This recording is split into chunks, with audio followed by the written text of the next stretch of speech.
अगला साल हमरा के एगो बेटा दो जोरे दुल्हन उतारा अजय में तारा सब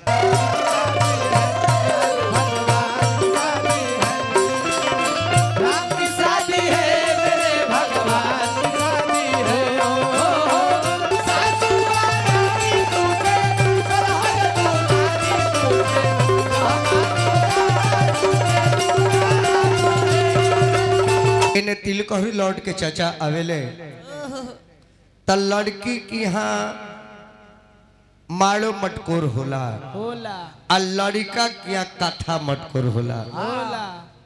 अब विधिवत विवाह हुआ शांति बना के सुन ली ओकरा बाद चैता चैती कुल सुनत रही भजन जन जन हमारा ढंग है तो गाई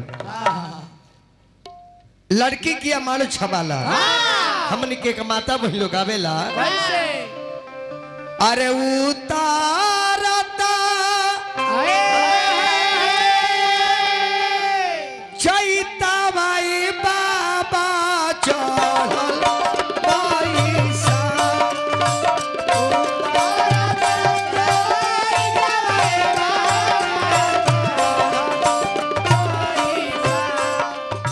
बना पैसी करी है बाबा हरी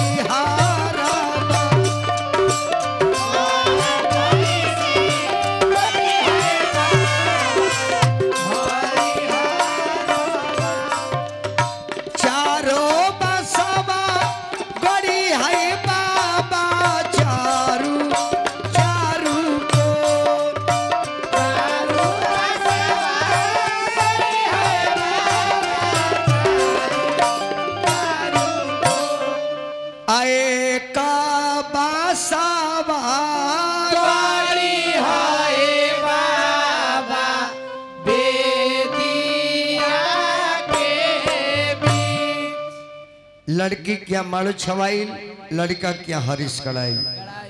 अब दोनों दल के हमार माई बहन बेटी सब माटी कोड़े जाली। अब तेवरा मटकोर के स्थिति बदल गई बा। पहले लोग शिकायत करी बबुआ ये फलानवा के इज्जत का डंका बाज गई आज वह डंका साटा बांध के बजवाओ जाता। जबकि शादी ब्याह में डंका बजावे के चीज ना हो वो लड़ाई के झगड़ा के चीज थोड़ी हो ना। डंका बाजेला महावीरी अखड़ा में तजिया के मेला में आ ऊ मेला अब छोड़ के अब बियाह के मेला में बाजता। सारा मेहरारू नचनिया बन गई सन कोनो गावते नहीं की सब मार लड़ाई महारान बन सारा जमाना बदल गई। जब ये माटी कोड़ हो जाला अब माटी कोड़ के माई बहले जब आंगन में आवेला पूरा आपस में कचवाइन करेला लोग। इन्हें पंडित जी बैठल बनी की महाराज बबुआ का हरदी चढ़वा ली काहे कि हमारे 11 जगह के साटा बा। अरे सोने के कोटोरिया में काचा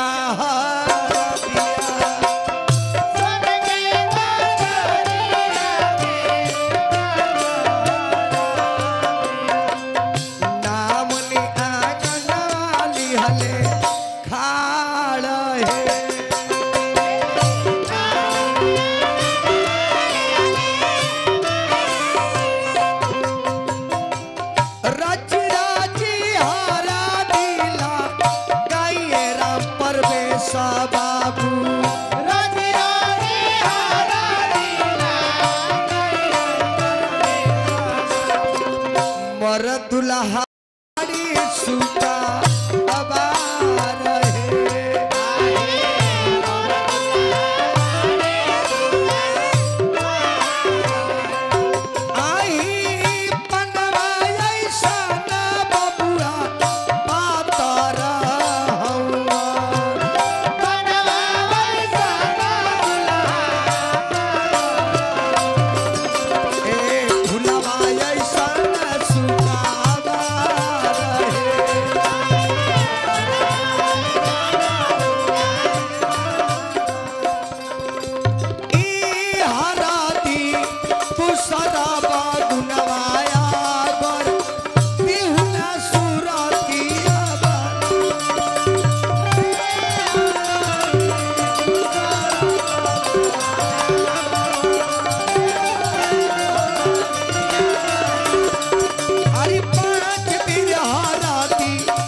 तनी में संक्षिप्त में ब्याह के संपन्न कराओ जरूरी बना तो हमने के दोषी बन जाए।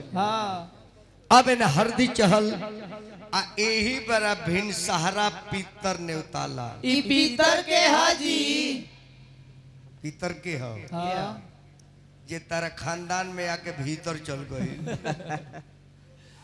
जी हमने के खानदान में आके चल गई बा ना अब हइले चल गई तो पितरे न हो गई देखी तो इलो पीतर में गिनल जाई आई जगह गिरल वालो यूक्रेन में हिंगा गिरा तारे एक जना का मुड़ी है ना बा एक जना का मुड़ी होने बा एक जना का मुड़ी होने बा एक जना कुर्सी पर माँ बनल बड़े वह पीतर ने ताला आ सबेरे कोहवरत के भात बनेला आ दुल्हाऊ भात खा ले आ जीवन भर कोहरल चालू करे जल बियाहवा नके भइलनु उ आदमी आजाद बा आ बियाह भइला के बाद महा गुलाम एंगा तो कहीं खाई कहीं पटाई कहीं जाई अपना दुनिया है आ जहाँ शादी भइल हेलो हेलो कहाँ बानी कटहवा पुल पर कटहवा पुल पर तो हम टूटा हवा पुल पर जो टेंशन ही टेंशन हो जाला अवे सवेरे नहमान होला शर्मा जी अरे के कारा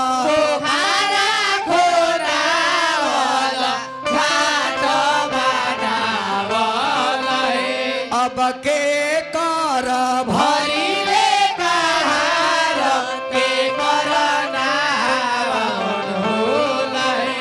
राजा दशरथ जी के पोखरा खोना वाला घाट बनावल अब कोशिला रन के भरी ले कहार तारा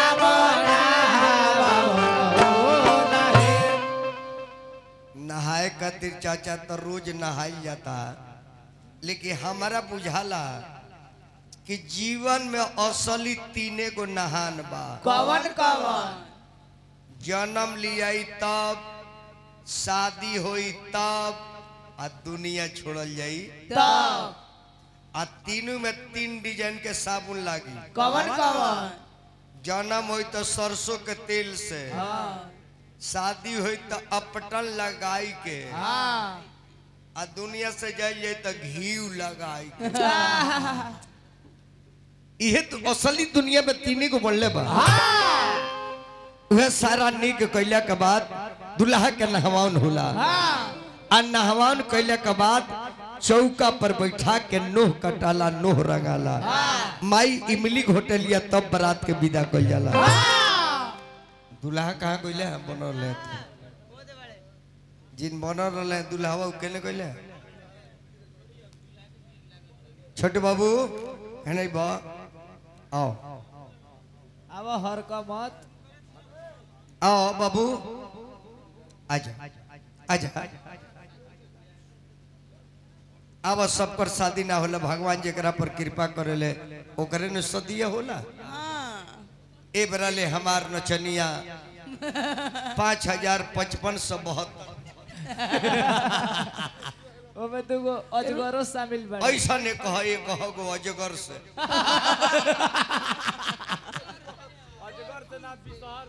आवा हो छोटू ए छोटू आवा बाबू हमार काहे हसकतिया तराओ आजा आजा आजा आजा आजा आओ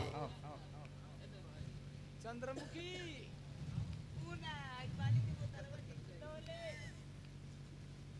पहला मिठाई खाइया एकर कापी कलम किनी है ठीक बा पढ़े लनु पढ़े जाए के बाद हम तरह के का दे सकतन हम तो खुद भीख मांगा हई आ होल पर विश्वास में उल भीख मांगो का पैसा ना देला तो राम जी का कहा से पैसा है ने आई दूल्हा का सजाओ बारात निकाल दिया सजाई तो दूल्हा के सजाई जी मामा जी आज मेरी भगवान की शादी है वाह आज मेरे राम की शादी है राम की शादी है मेरे भगवान की शादी है हो राम की शादी है मेरे भगवान आज मेरे राम की शादी है आज मेरे राम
श्री राम। जय श्री राम। देखी तो बैंड बजावा लालो। हाँ बैंड रेडी करो। रेडी। कहाँ का बैंड है रे?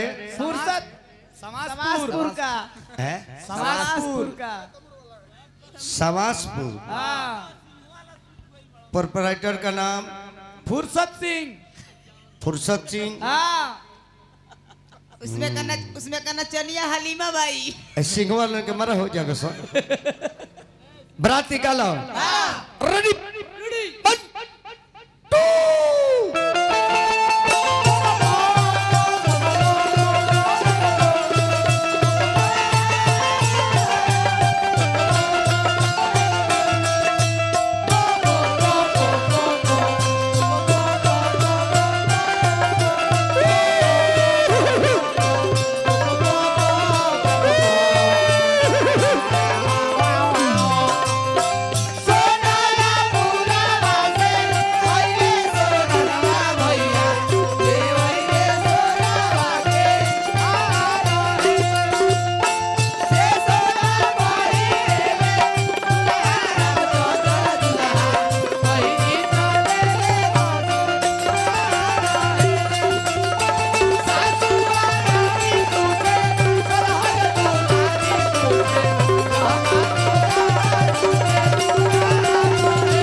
दिन माई अंतिम अपन छाती धरावेले। अच्छा कि बाबू यह पिया के पोसले बने बिया हुई तो भूल जो एक बेर और पी लो ना तो हम भी सुखियो जाए। P low P low.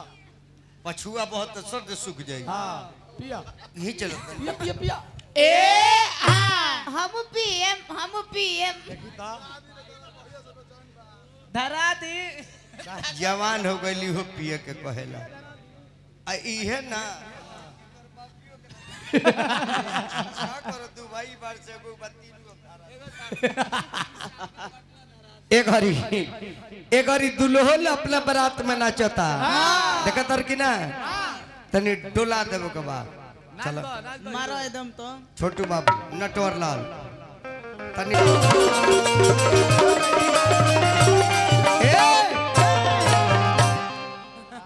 काहे धक्का मारे लो हमरे लइकवन के कसवई मारे कब धक्का 100 कितना था है ना बढ़ जाए दुल्हा दौर पूजा हुई जय हो बाबू हमार। जब ये बारात दरवाजा पर लागेला तो हमन के दौर पूजा होला चाचा। आ दौर पूजा कैला के बाद बारात जनमासा में चल जाला। बाकी साकी जे रहला 2-4 प्लेट नाश्ता जाला आंगिया बीजे जाला। हजा में से धूर्छक पानी संग ले जाके छीटे ले और से लड़की के नहवान के कपड़ा लेके आज हमनी के समाज में देखी चाचा का लोग करता। अब दौर पूजा कम होता जयमाला ज्यादा होता। माने हमार चलित न लोग से कहतनी जयमाला करावल हमने के पूर्वज के बेइज्जती कइल बा। गांव में केहू के बेटी के बारात आओ तो जयमाला को रही मत दी। एक बेर 10 आदमी खाड़ो के कही जयमाला हमारे गाँव ना होला बारात ले चलो महफिल में बताई जाओ ना लड़की खाती जमीन बेच देता नहीं। परमादनी शंकर चौबे जी हमारा छाप तो हमारे पड़ीदार है महाराज जी की तरफ से आशीर्वाद दे हमको लगता नहीं। जाओ ना बेटी खाती जमीन बेचनी कर्जा लेनी 18 बरिस ले घर में लुकवा के रखनी के हमरा बेटी के ऊपर के नजर मत पड़ो। आ वो बेटी के मंच बना के सार्वजनिक लोग के ड्रामा दिखावल जाता। ये हमन के सभ्यता हो ना। आ गांव भर के मुखिया सरपंच आके दुल्हा दुल्हन के मुड़ी पर हाथ धो धो के आ फोटो खिंचाओ तलू काहे ऐसा काम होता। जाओ ना लड़की के आज ले केहू देखल ना ओकरा देह पर हाथ काहे धरवाओ तनी की कावना नियत रहुआ बेटी बहन पर हाथ रोकत रहुआ जानता नहीं ना वो बरात में जितना छुछुनर आवेले सोन एगो के निमन बोली सुनले बानी ना वो दूल्हा से कहले सजे यार आए सामान ठीक हुआ अब बताइए इतना रुपया लगौनी ये सुनने खातिर ना ये सुनने खातिर फैशन के दौर में इज्जत के कौन गारंटी नहीं लेकिन इन्हें हजाम जाले धुरचा के पानी फेंक के उनसे लड़की के नहवान के कपड़ा लिया आ लड़की के जब नहवान के कपड़ा वाला चाचा करेजा फाट जला हो दादा ये अपना बेटी बहन के शादी को लेकर याद हुई अरे कहाँ बावे लोटावा हो पापा कहाँ बावे हो डोरिया अरे कैसे के ना हाई बे पापा तो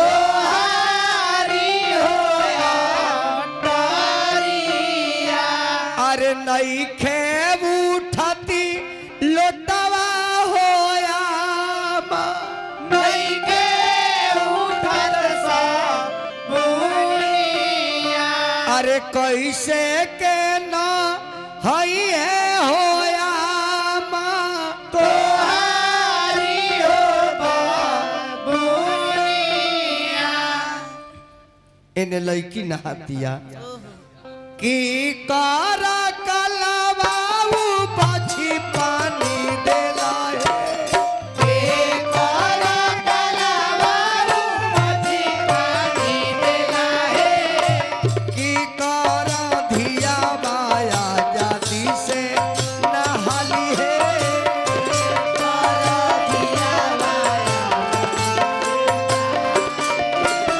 जनक जी की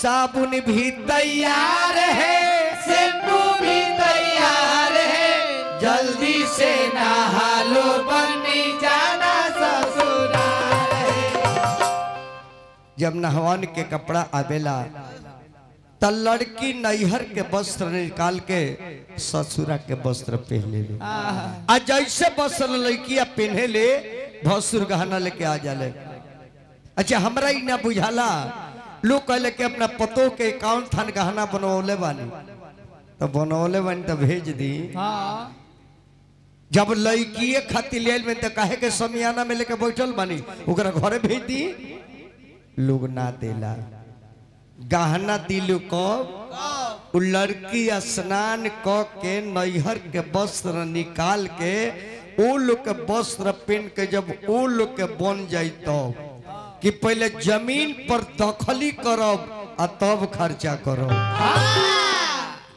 भसुर गहना लेके आंगन में आ रहल बानी इन लड़की के बाप माड़ू के बांस पकड़ के रुआता रहे लड़की के चाचा दरवाजा पकड़ के रुआता रहे और लड़की के भाई भाग के पलंग पर गिर गई बा अने भसुर हंसत माड़ू में हजामी लड़की के लेके आंगन में बैठावतिया आ लड़की रुवतिया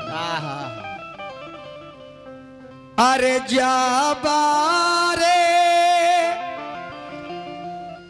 साजाना हो लोगावा आइले होया नाना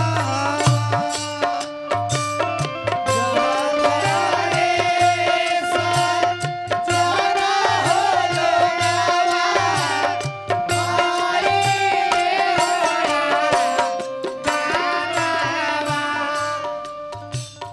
लाले लाले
जब भसुर चाचा गहना दे के निकल जाले तो आंगन में दुल्हा लोग के बुलावल जाला।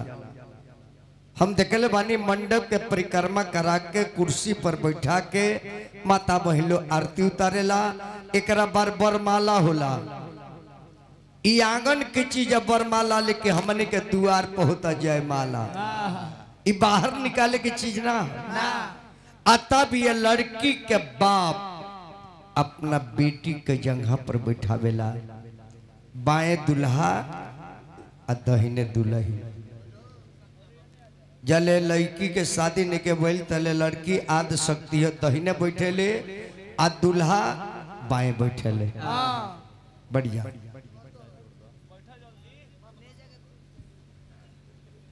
अब खूब ध्यान से कन्यादान देखी का चीज है। जाना जकर्ता मालिक के हमने आयल बनी राम प्रवेश पंडित जी की। हाँ सुने में आये गुआ के 5 गो लड़की बाड़ी सब और लड़की के मरम मुहागे जाना तनी कि लड़की का है। लड़की इतना बाप के माने वाला दुनिया में केहू नहीं है। लड़का रुआ के छोड़ के खा के सुत जाई, लेकिन लड़की बार बार कही कि पापा मुंह धोली, पापा चाय पीली, ए मम्मी पापा के खाना निकाल दो। लड़की बे बाप के खियौले खोइबे ना करी। 5 गो लड़की बाड़ी सन। भगवान से कृपा करे कि वहां के लड़की जहां भी जा सन लक्ष्मी के बास होके। लेकिन हे बरहम बाबा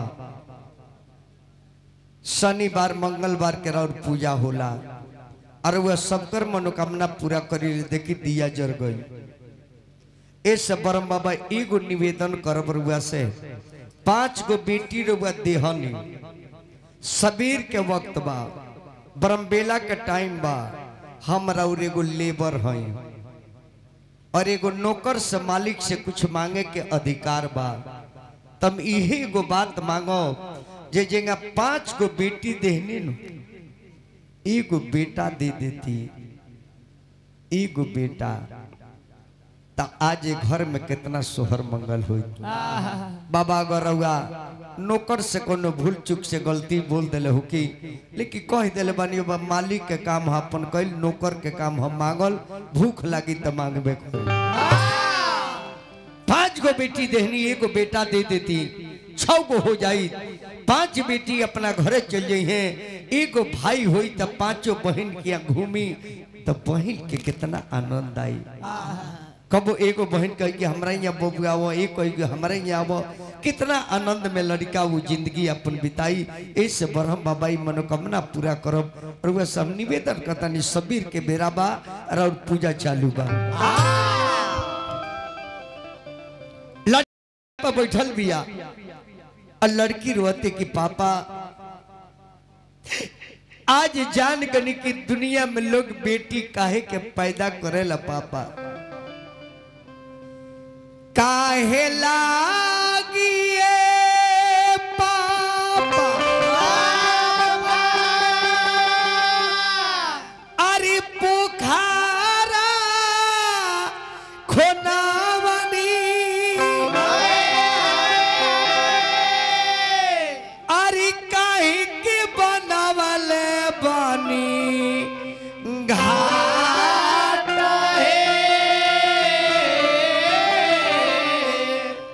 काहे लागी ए पा बेटी जाना मावानी काहे के खोजानी दामाद तमाथवा मिसान बेटी अरे पोखरा खोना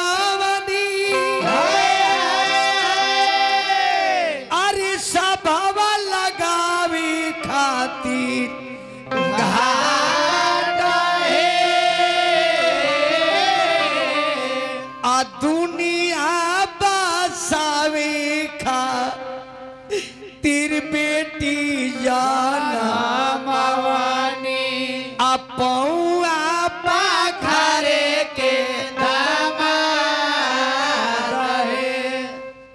तब लड़की कहली कि पापा समझ गई नी जब ऐसा करे करे तरुआ हमरा के बेटा काहे कतरनी बेटा बेटा बेटा कह के पापा आज बेटी बना न देनी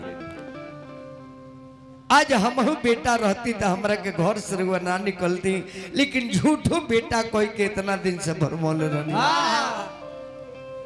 कि यारी पापा काबा न हो नगरिया जुआबा खेलानी ता हम अरा के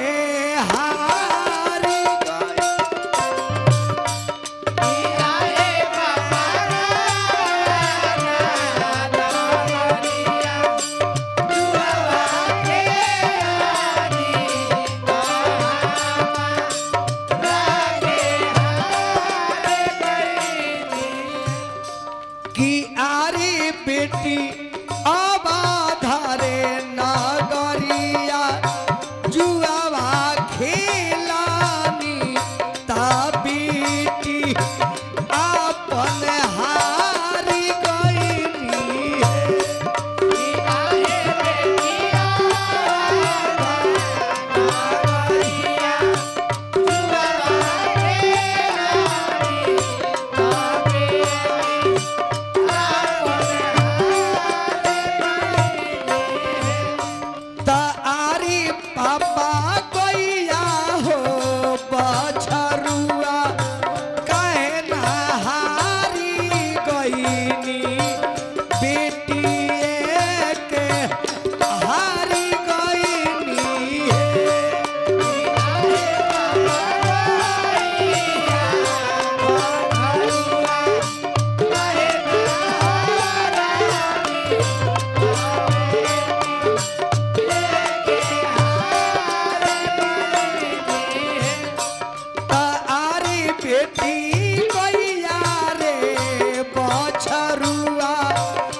जे भी अपना लड़की के कन्यादान के लिए हुई याद हुई जब कन्यादान देवे बाप बैठे ले चाचा ना पागल हो जाले पागल एकदम का बुझेबे न कले जब का को दे ऐसा समय हो जाला चाहे आंगन में कितनो लाइट रुआ जरा दी कितनो डेकोरेशन सजा दी लेकिन कन्यादान के बेरा हर लाइट रुए लगेला आंगन के रौनक को बेरा देखे आंगनों में रोहे के मन न करेला लड़की के लिए पापा ही का हो गई कथी के पीर हैया पापा हो बैठल बानी हमरो के बैठले बानी हमरो के बैठले बानी कथी के कर जवा पापा हो कइले बानी हमारा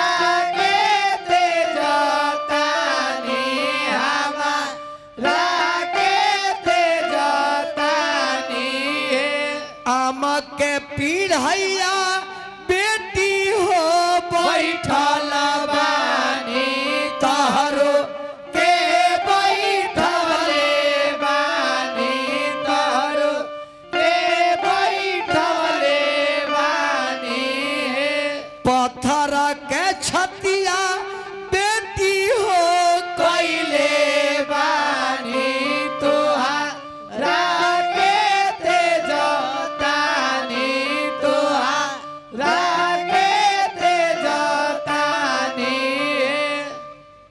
बाप जब रोए लगले त लड़की के कि पापा पापा अब मत रोई पापा, जवन कहनी ठीक कहनी पापा, रोई मत। बाप कहली कि बेटी हम का को दिन बुझाते नहीं के ई का हो गई।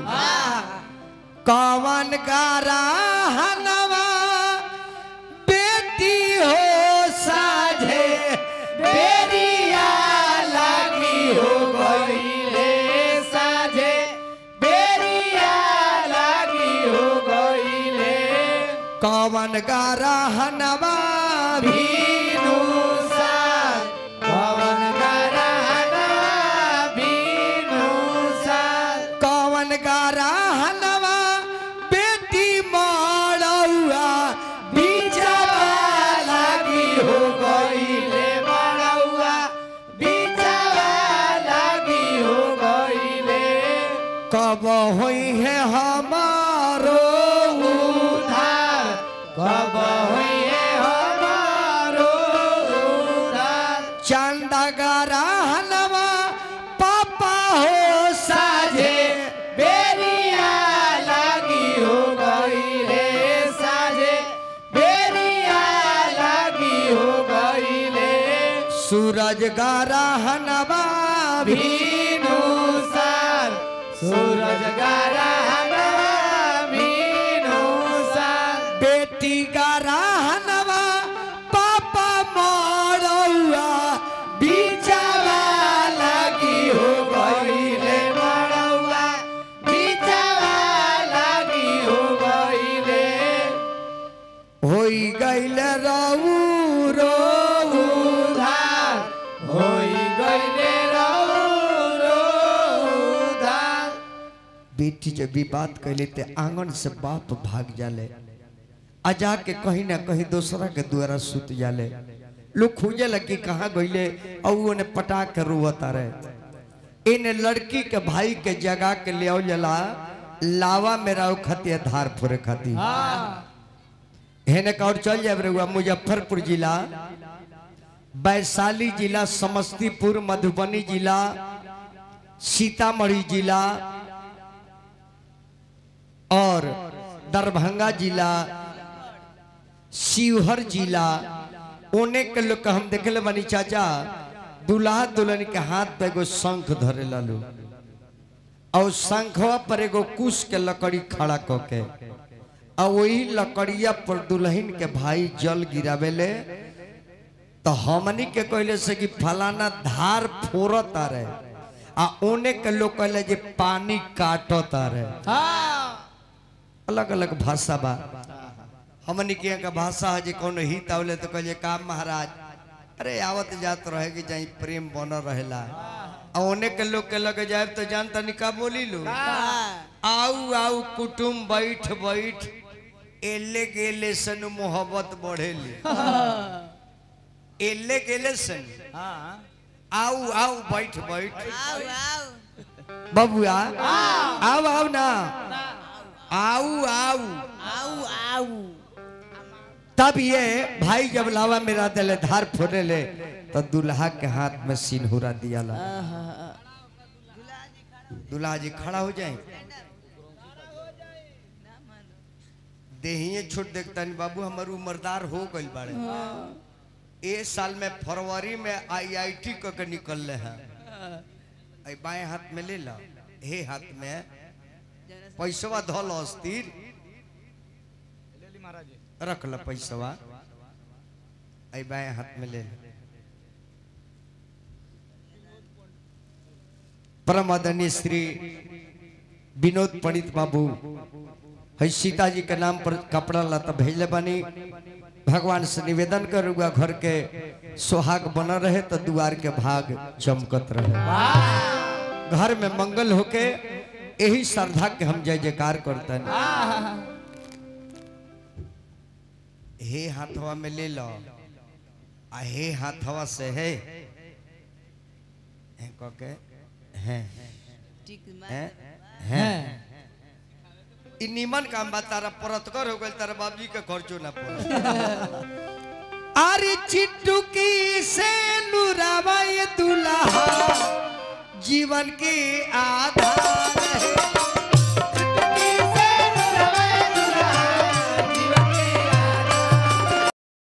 से नुरा लगा ये दुल्हा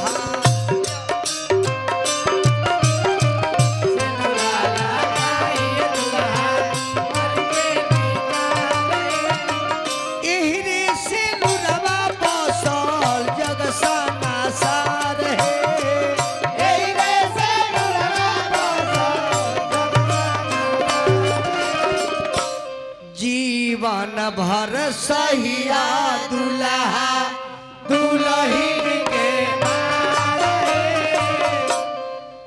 अब आधा तार शरीर चल गइल एई में आ इनकर आधा देह चल गइल तारा में अभी अर्धांगिनी हो गइली कहीं भी तीर्थ धाम करे जइब लेके ना जइब तो आधे देह तार जाई आधा घर ही रह जाई यही से पूजा पाठ पर मर्द मेहरारू के बैठावल जाला कि हाफ मर्द बड़े हाफ मेहरारू तब जाके डबल हो जाला आइए सिंधुदान कैला के बाद सतफेरा अग्नि के कल जाला और आग के ऊपर हमने कसम खाई ले कि अग्नि महाराज हम कसम खाता नहीं कि आज के बाद कोनो पराया औरत पर नजर ना डालो आई औरतों क्रिया खाली आज के बाद पति अगर प्रदेश में रहिए हम एड़ी ना रंगो सिंगार पटार ना करो उठलाली कहे लगाए जब गाहक नइखन तो दुकान खोलने के कौन जरूरत बा देखनी हार ना होखे अब बहुत लालसानी के कौन ले बड़ो इकर कौन ले बड़ो बगली में ईटा रख ले बनी वहां के कोहबर में चलो दुल्हा उठो आगे आगे चलो जाके बरहम बाबा के गोड़ लागो कह जे बाबा अगला साल हमरा के एगो बेटा दो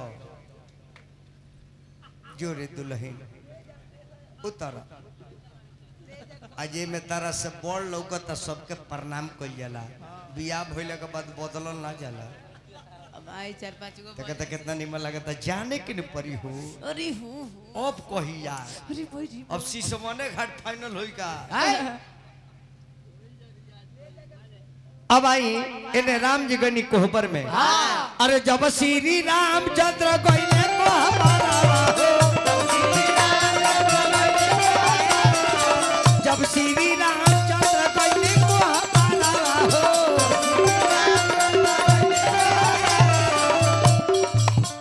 सखी लोग खीरा खीरा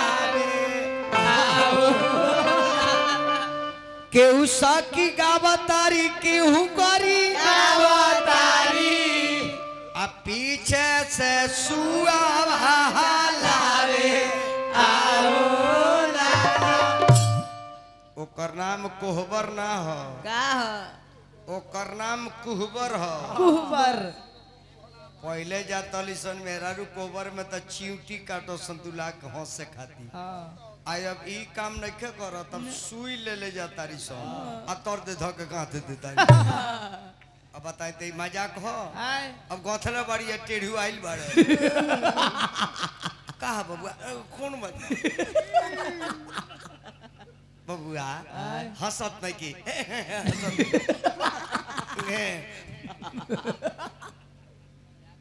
बरियारी हंसता रे हंसी देखला पड़ के ना हंसतन का हो नहान में लेके आ गई लोग ओ ये लेके बढ़िया हे भगवान इगरा देह से को बेटा हो खो 23 में हो खो